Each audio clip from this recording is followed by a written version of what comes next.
Alors c'est C'est vraiment joli. extraordinaire d'être tous les trois ensemble. Ça fait tellement longtemps que nous n'avons plus eu l'occasion de parler de mise en scène, d'opéra. Nous sommes à l'Opéra de Marseille pour une fabuleuse production Tosca.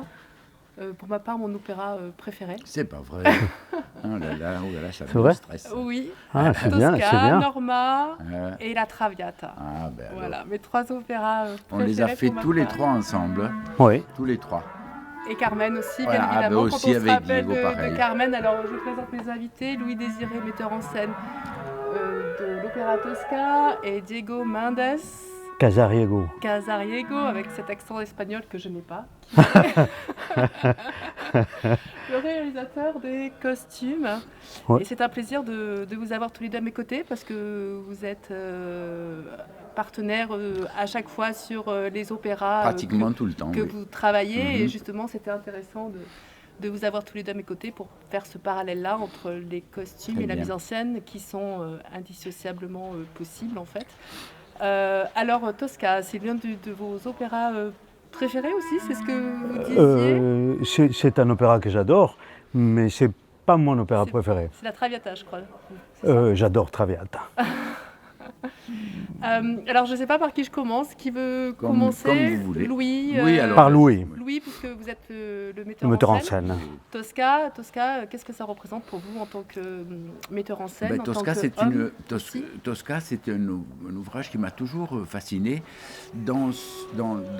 par le fait qu'il respecte une chose que j'aime beaucoup, c'est le temps et le lieu. Donc tout se passe dans une soirée, une nuit et un matin à l'aube, tout finit. Donc tous les quatre personnages principaux sont comme marqués par le destin puisqu'ils vont tous mourir dans quelques heures.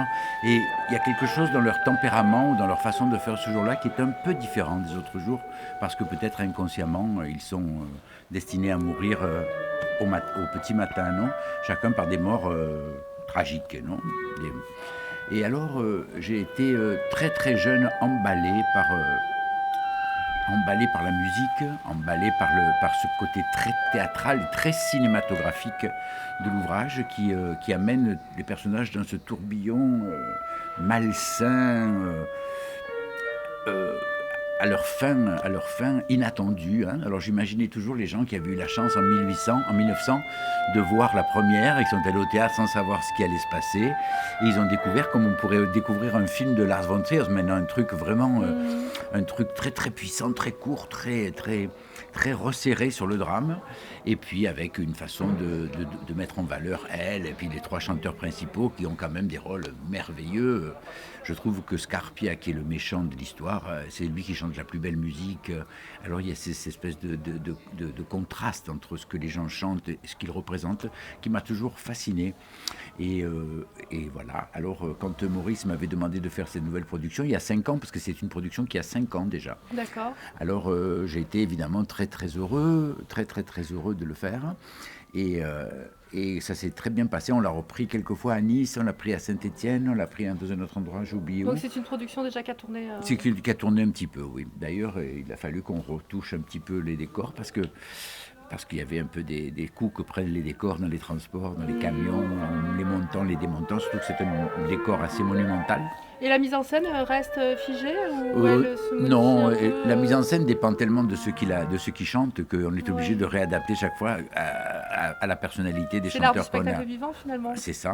C'est-à-dire que rien n'est décidé franchement tant qu'on n'a pas les gens devant soi et qui répondent bien, mal ou très bien aux propositions qu'on fait. Mais là, heureusement, nous n'avons eu aucun problème. Comme d'habitude avec nous, les gens nous adorent. Ouais, c'est vrai. C'est vrai.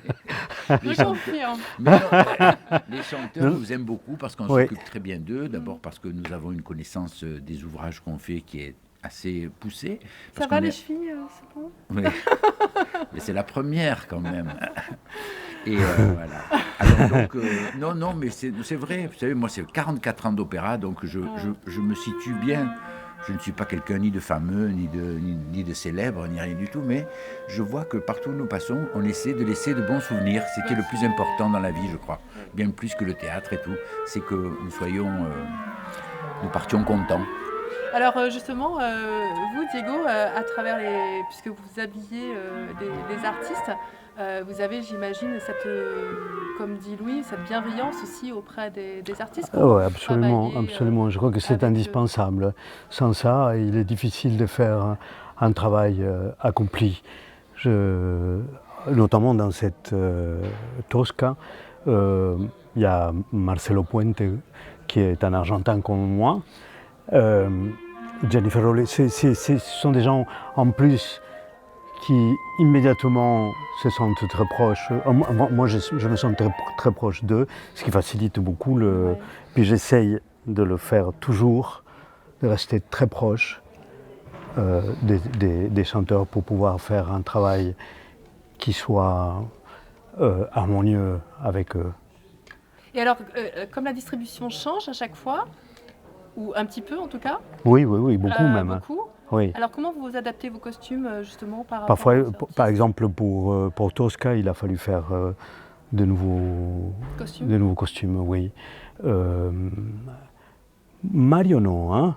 Non, surtout c'est le problème pas le problème, mais enfin le fait que certaines chanteuses portent mieux certaines choses, certaines couleurs.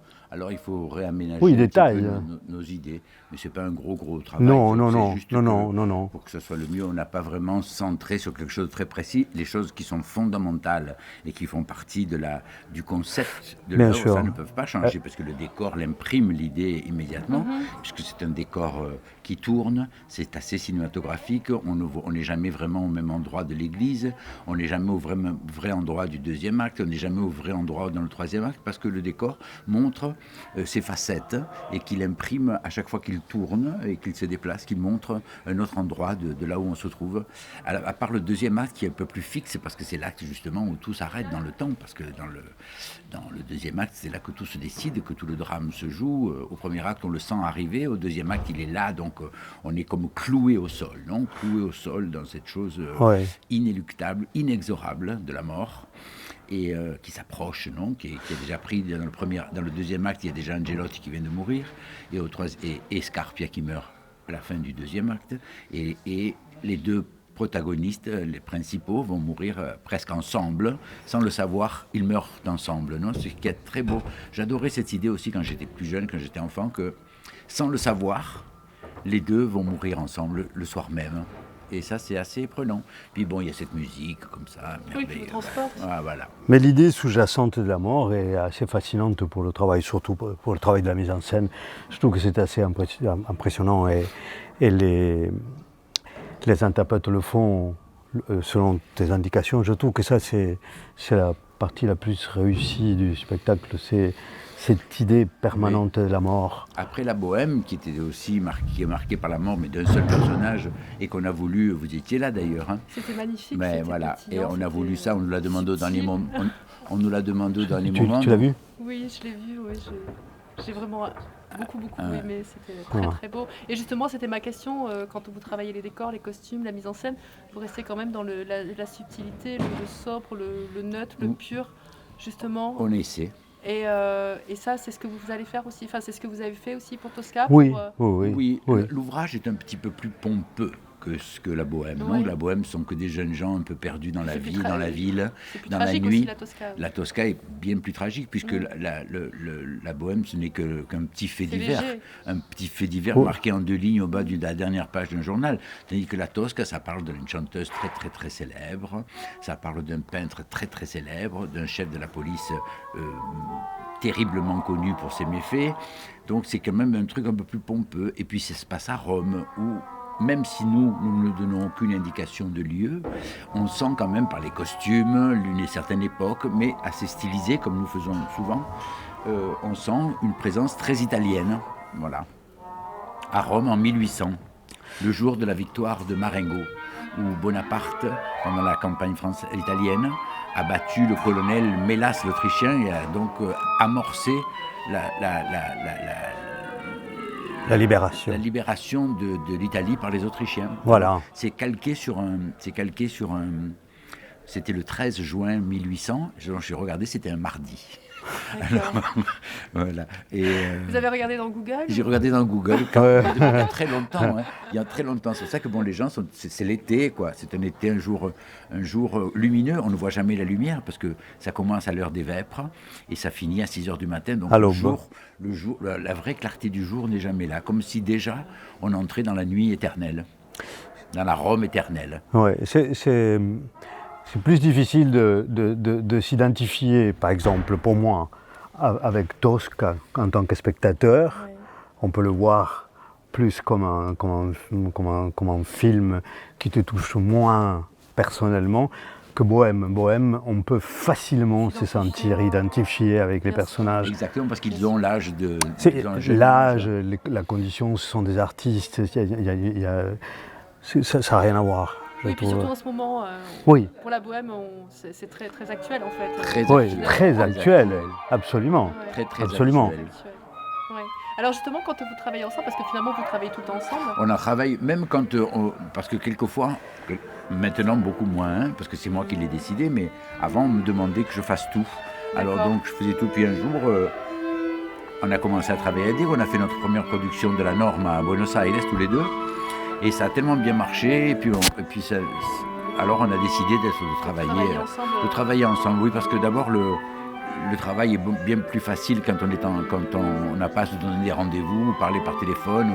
Puis vous avez cette complicité aussi que... Exactement. Que finalement, c'est quand même une richesse. Bien sûr. Une très grande richesse. Oui, on est très contents d'ailleurs. Là, vous savez qu'après la Tosca, nous faisons Louisa Miller. Diego a fait un décor, des costumes magnifiques. Alors à l'Opéra de Marseille aussi. Hein. Ici, oui. C'est le prochain spectacle. Donc les 3 spectacles, vous c'est Diego, Mendes, Casaliego. Presque l'accent. Ça va venir.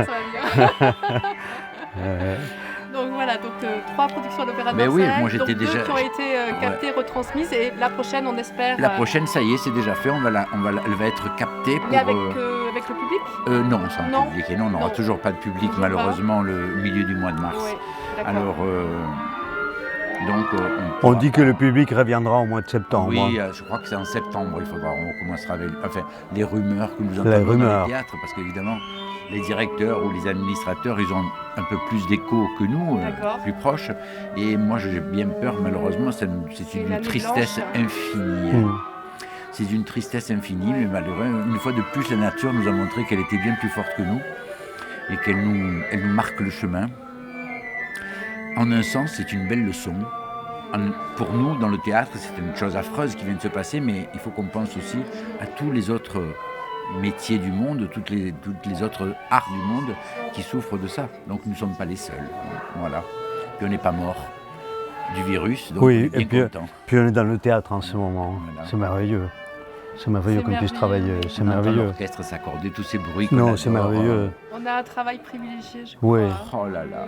Mais alors, mais moi, c'est pour ça que quand les gens font un peu du cinéma, je tiens à le dire, quand les gens font un peu de cinéma en faisant...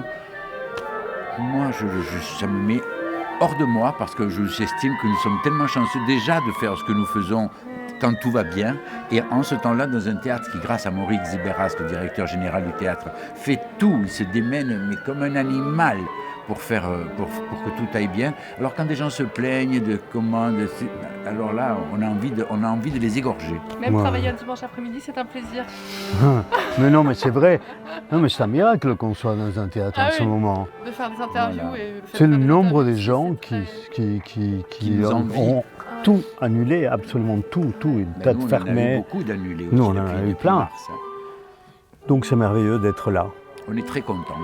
Et puis moi, c'est ma ville, c'est la ville où je suis né, donc je suis dans ce théâtre que j'ai connu depuis l'âge de 3-4 ans. Vous veniez quand vous étiez tout petit ici? Ah ben oui, mes parents, ma grand-mère et mon père travaillaient ici, à l'Opéra de Marseille, alors on me laissait là-bas au premier rang d'orchestre, juste là-bas à Jardin, et on me donnait ma place et je restais assis et je voyais au moins 3 spectacles par semaine.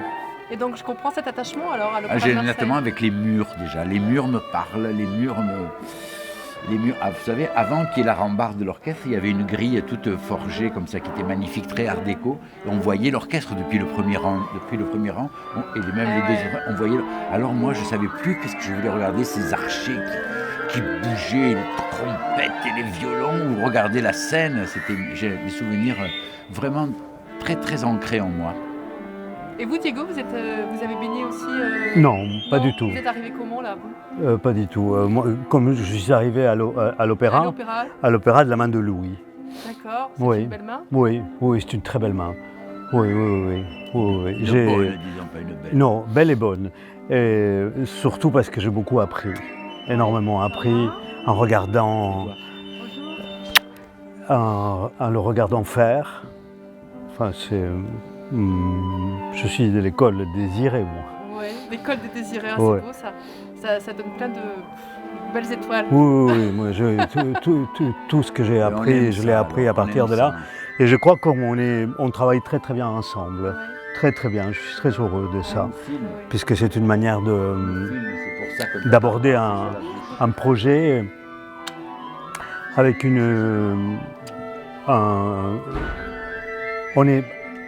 on a les mêmes critères créatifs. Ce qui est très bien travaillé Et avec c'est Diego, très bien ça. c'est que moi j'ai une espèce de culture un peu lyrico-dépressive, Opéristique, opéristique, que moi je n'ai pas. et que lui n'a pas. Alors lui, Moi, j'ai pas cette culture. il me met dans le bon chemin quand quelquefois je passe par des raccourcis qui m'arrangent, et lui, il me met une barrière devant le raccourci, il me dit non, il faut passer par là-bas, là-bas, là-bas. Alors c'est assez productif, je suis très très content. Et puis... Et vous venez de quel monde alors parce que les costumes, c'est... Moi, ça fait non, combien de temps que les moi mon métier c'était architecte d'intérieur. J'ai fait pendant de longues années de l'architecture intérieure, de la décoration. Et je pense que ça C'est lié, bien sûr. c'est très très lié. Ah ben oui. C'est l'espace, Bien sûr. C'est ce qu'on appelait avant une les scénographie. ensembliers. Une maison, c'est une scénographie, une maison décorée, une maison préparée, faite. C'est une scénographie, une certaine manière de faire du théâtre. Donc c'est la je main suis de- passé. Oui. C'est la main de Louis qui vous a amené dans l'opéra. Oui, et vous oui, êtes, j'ai donc, appris, j'ai beaucoup. imprégné quelque part de ce monde lyrique. Hein. Oh, absolument, que j'adore maintenant. Maintenant, je suis un peu plus indépendant. J'ai lâché la main. mais j'ai tout appris de Louis. Voilà, ça c'est sincère. Merci beaucoup. Donc on vous voit pour Louisa Miller. On se voit pour Louisa On se Miller voit. avec un cast merveilleux encore. Oui. On en parle pour terminer cette rencontre. Voilà, on va commencer le lendemain de la captation de la Tosca. On commence Louisa Miller D'accord. avec un cast merveilleux, des gens jeunes et volontaires. Et puis malheureusement, le décor a été conçu avant qu'on sache que nous devrions vivre ce drame. Alors évidemment, puisque les chœurs refusent de chanter s'ils ne sont pas distanciés, D'accord. alors le chœur n'entrait pas dans le décor. Alors il a fallu prendre une décision drastique et assez sévère, mais on va la tester. Pour le moment, le chœur va chanter au premier balcon. Au premier balcon. Et aujourd'hui Comme il chante aussi. le Te Deum. Aujourd'hui aussi. Comme il Aujourd'hui chante aussi. le Te Deum aujourd'hui, parce qu'il n'y avait pas de place pour les distancier. Il faudrait qu'on soit sur une scène monumentale, ce qui n'est pas le cas ici. Alors donc on va tenter et on a Et eu en à la... termes d'acoustique, alors qu'est-ce que ça représente? C'est très beau. Oh, c'est assez beau. Vous allez entendre aujourd'hui le Te Deum, c'est très beau. Bon, Louisa Miller, c'est une autre histoire, évidemment, une autre façon de chanter. Le chœur, il a un autre protagonisme dans l'histoire qu'il n'a pas dans la Tosca. Mais on a eu à la place donc des 40 choristes, on a une quinzaine de figurants qui vont pas mimer ce que chante le chœur, mais vous allez voir, on a organisé une chose assez intéressante. Je crois que ça va être très bien. Et je crois qu'une des choses des leçons de la pandémie, c'est qu'il faut savoir s'adapter à une vitesse éclair. Et je crois que le fait de bouger de cette façon, ça aussi, ça permet de faire le spectacle tout en respectant et de s'adapter à... Et je crois que c'est la... Il faudrait que nous montions Sans voir ça. Samuel Youn, Diego. Merci Oui. beaucoup. Je vous libère. Merci beaucoup. Merci. Merci à toi.